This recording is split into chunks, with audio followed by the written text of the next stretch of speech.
Si vous aimez les plantes, si vous aimez la musique, un conseil, encore mieux, c'est une obligation, restez avec nous pour ce nouveau numéro des Passionnés, toujours sur TV Vendée.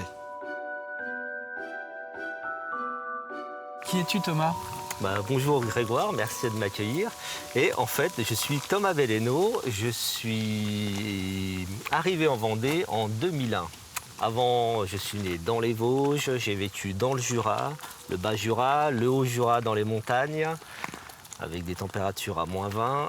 Et après, je suis redescendu de la montagne pour arriver en Vendée en 2001, où j'ai habité au Sable d'Olonne, à Coex. Ensuite, au bout de 10 ans, je suis arrivé à Compiègne. Et là, j'arrive à Challans depuis un mois. Ok, Challans, là où nous nous retrouvons aujourd'hui dans ce joli parc de la Sablière. Alors, Voilà. Qu'est-ce qui t'a emmené en Vendée, toi, Thomas ? Eh bien, je sentais que je devais partir. J'arrivais pas à décoller dans la région où j'étais. Il fallait quelque chose. Donc, j'ai rencontré quelqu'un qui était parti aussi en Vendée. Et donc, je l'ai rejoint. Thomas, est-ce que tu peux nous présenter donc cette symphonie du vivant qui te passionne, toi ? Qu'est-ce que c'est d'abord ? Alors, ça part... Le point de départ, en fait, c'est quand je suis tout petit. Mon père est forestier et on habite à l'orée de la forêt. Les premiers voisins sont à 1 kilomètre. On est dans une école de petit village avec une institut unique, etc. Donc on est très proche de la nature, on fait beaucoup de sorties en forêt. Ensuite, on quitte cet endroit, on arrive dans une ville. Et là, il faut que je garde en fait cette connexion au vivant pour mon équilibre. Ce qui m'a amené à la symphonie du vivant, on va dire, donc c'est déjà cette base-là. Et ensuite, aujourd'hui, c'est de reconnecter, de remettre tout le monde à sa place. C'est-à-dire, les végétaux, les animaux, en fait, sont en symbiose, communiquent et s'échangent pour survivre. Après, nous, l'être humain, logiquement, on devrait être complètement en fait, dans cette dynamique également, sauf qu'on l'a oublié avec notre société matérialiste. Comment ça s'articule dans ton quotidien, cette passion ? Comment tu l'exploites ? Comment tu la partages ? Comment tu la fais vivre, tout simplement ?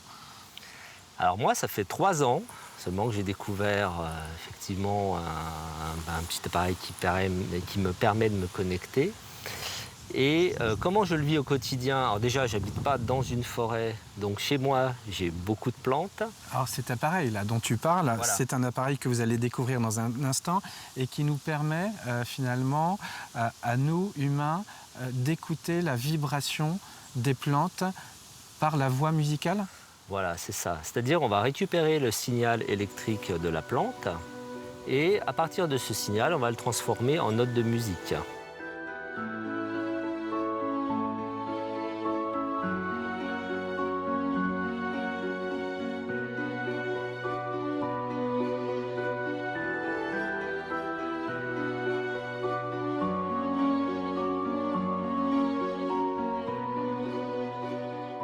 Thomas, la symphonie du vivant, on va pouvoir la montrer avec les plantes qui font de la musique grâce à l'aide de cet appareil que tu as déjà branché. Et là, tu as choisi une fougère. Une fougère, elle parle peut-être plus parce qu'elle elle chante peut-être plus, elle fait davantage de musique qu'une autre plante parce qu'elle est ancestrale aussi. Voilà, elle est ancestrale, elle a un patrimoine génétique, on va dire, de 350 millions d'années. Elle part directement en symphonie. Alors, ce boîtier que vous voyez, il a été branché à la fois avec une espèce de petite sonde au niveau des racines qui ont été légèrement humidifiées et un petit clapet qui arrive au niveau des feuilles. C'est ça. Et là, il y a un répertoire de plusieurs instruments possibles. Tu as choisi l'un d'eux qui s'appelle Forest. Voilà, Forest, voilà. C'est un instrument qui a été créé effectivement par les techniciens du son. Il y en a 128. Bon, je vais le mettre en route.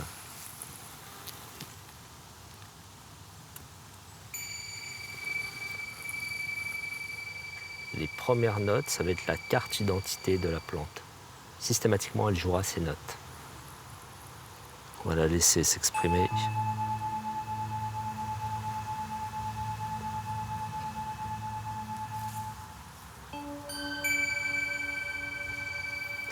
Voilà. Et là, elle va partir dans sa mélodie. Donc sa mélodie, elle va improviser. Ça va être en fonction de son environnement, des personnes qui vont être autour d'elle, de leur état cérébral, leur état également émotionnel. En l'occurrence, nous, maintenant, en proximité avec la Voilà. plante. Ça a l'air de bien se passer. Ça veut dire qu'on va plutôt bien?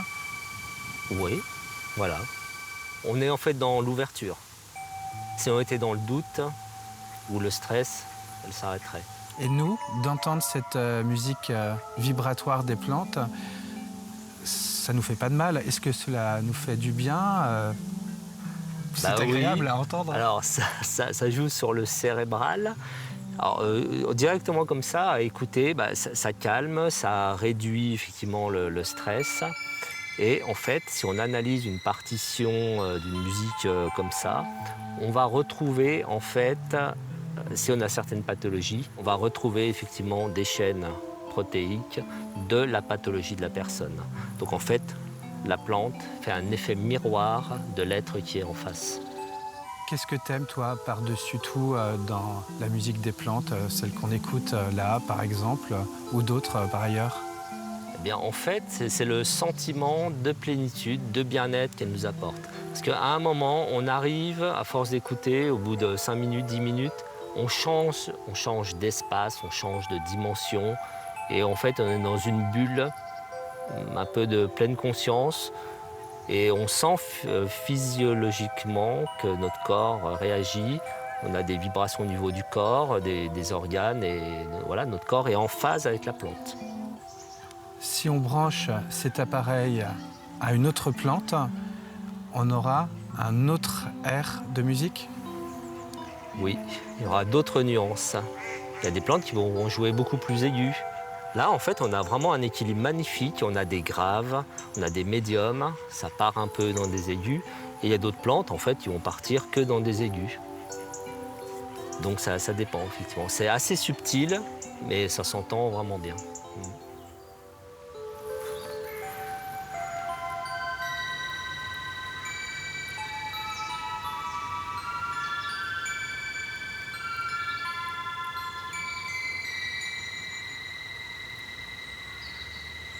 Thomas, je te propose qu'on continue ce petit programme toujours en musique, en allant à la découverte d'une autre plante. On va voir comment elle peut jouer. Restons dans le côté préhistorique avec le ginkgo biloba, cela te va? Voilà, complètement. Voilà, donc installation du matériel, comme pour la fougère. On humidifie la feuille. Voilà. Hein, ça apporte un plus pour le son. Voilà, ça permet au son, en fait, au signal électrique de passer dans l'appareil.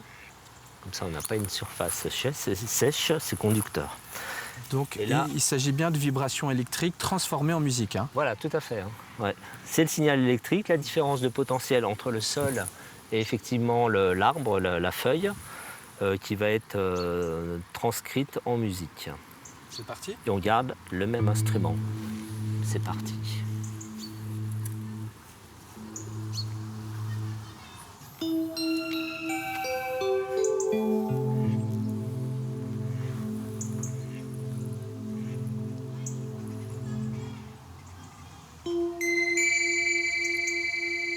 On est plus aigu. Voilà, ça a l'air de prendre déjà, c'est bien, et c'est plus aigu. C'est plus posé, les notes sont plus longues. Et ça nous dit quoi? C'est à lui de demander, mais ça... En fait, il prend le temps, il part pas. En fait, il appréhende là son environnement. Il se pose et il capte ce qu'il y a autour de lui. Thomas, si tu reviens avec cet appareil demain, ici, au pied du ginkgo, et que tu le remets en marche, il jouera pareil, différemment, on ne sait pas? Il jouera pas pareil, c'est sûr. Pas pareil. Chaque jour, en fait, c'est différent. Parce que nous, on est là, voilà. Il suffirait d'être avec un autre groupe et une personne dans le groupe un peu sceptique, peut-être que l'arbre ne jouerait pas pareil.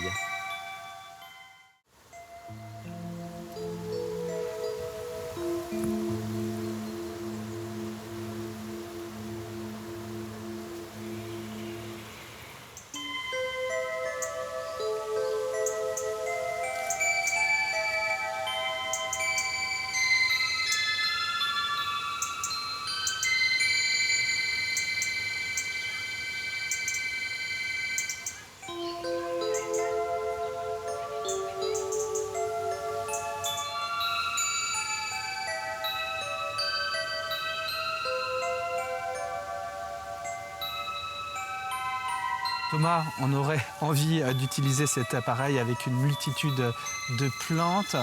Moi, j'ai envie même de l'adopter, cet appareil. Je trouve ça assez extraordinaire. Et finalement, tout est une question de vibration et ce n'est pas si surprenant.